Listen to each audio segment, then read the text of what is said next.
Энд өгөгдсөн хачирхалтай дүрсийг харвал энд зарим хэмжээс нь өгөгдсөн байна. За энэ талын урт нь 3.5, харин энэ тал нь 6.5, эндээс энэ хүртэл 2, харин эндээс энэ хүртэл 7. Мөн энэ хэмжээсийг өгсөн байна. 3.5. Эдгээр өгөгдсөн зүйлсийг ашиглан энэ дүрсийн нийт талбайг олцгоё. За үүнийг хийхин өмнө чи бичлэгээ төр зогсоогоод өөрөө оролдоод үзэж болно шүү. За тэгэхээр чамд цөөхөн хідэн зүйл өгөгдсөн мэт санагдаж байна уу? За яах вэ? Тэгэхээр эхлээд энд байгаа энэ хоёр гурвалжинг авч үзье. Эдгээрийн бүх хэмжээс нь мэдэгдэж байна. Суурийн урт ба өндөр нь өгөгдсөн.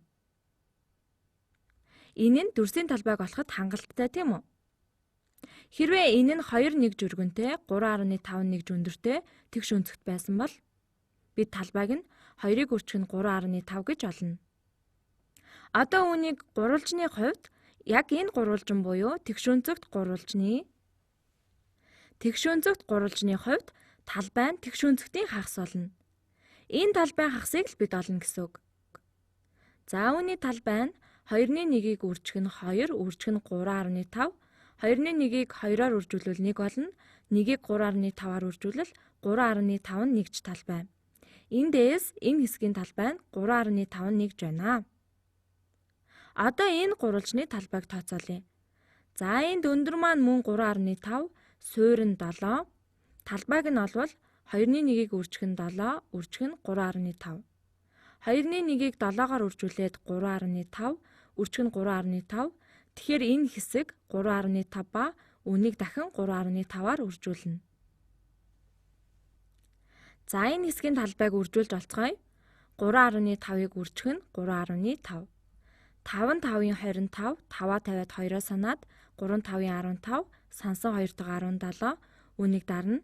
За тэг 3 5-ын 15, 1-ээ санаад 3 3-ын 9, сансан 1-тэйгээ 10, эндээс 5 дээр тгийг нэмээд 5, 7 дээр 5-ыг нэмээд 12, 1-ийг санаад 2. Энд 1 байна. За таслаас хойш 2 орон байна.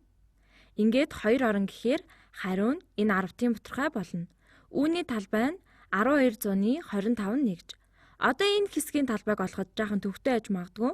Ягаад тэгэхээр энэ нь нэг төрлийн тарпез шиг харагдаж байгаа ах. Гэхдээ энд бүгдээрээ нэмэлт байгуулалт хий. Үүнийг тэгш өнцөгт ба гурвалжин болгож хуваавал маш хэлбэрхэн болно. За тэгэхээр бид эдгээр дүрсийн талбайг олоход шаардлагатай хэмжээсүүдийг олж чадна. За энэ тэгш өнцөгтийн урт байна. За үүнийг урт гэхээр 6.5.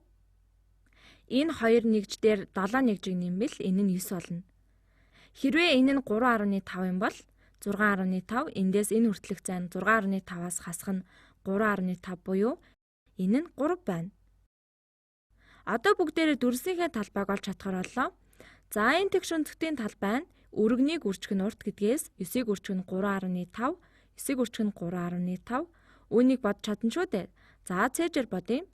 9-ийг 3-аар үржүүлээд түүн дээр 9-ийг 0.5-аар үржүүлээд нэмнэ. 9-ийг 0.5-аар үржүүлвэл 9-ийн хагас буюу 4.5 болно. Ингээд 27 дээр 4-ийг нэмээд 31. Тэгэхээр эн чинь 31.5 болно. Гэхдээ эсвэл энэ хэлбэрээр үржүүлж болно л доо. За энэ хэсгийн талбай нь 31.5. Одоо энэ гурвалжны талбайг олвол 9-ийг үржих нь 3, үржих нь 2-ны 1. Тэгэхээр энэ маань 3 9 27, 27-г 2-ны 1-ээр үржүүлээд 13.5. За тэгэхээр бүгдээрээ энэ дүрсийн талбайг нийтд нь олохдоо сая олсон бүх талбайнуудаа нэмнэ. 31.5 нэмэх нь 13.5 нэмэх нь 12/25 нэмэх нь 3.5. За 100-ны оронд 5 байна. Тэгэхээр шууд бичнэ. 5 дээр 5-ыг нэмээд 10 нэмэх нь 7 нь 17. Нэгээ санана. За энэ 2-ыг нэмбэл 2, 3-ыг нэмээд 5, 2-ыг нэмээд 7, 3-ыг нэмээд 10. За тэгээ тавиад нэгээ санвал 1 дээр 3-ыг нэмээд 4, ахаад 1-ийг нэмээд 5, ахаад 1-ийг нэмээд 6 олно. Ингээд энэ дүрсийн нийт талбай нь 60/100-ийн 75 нэгж болж байна.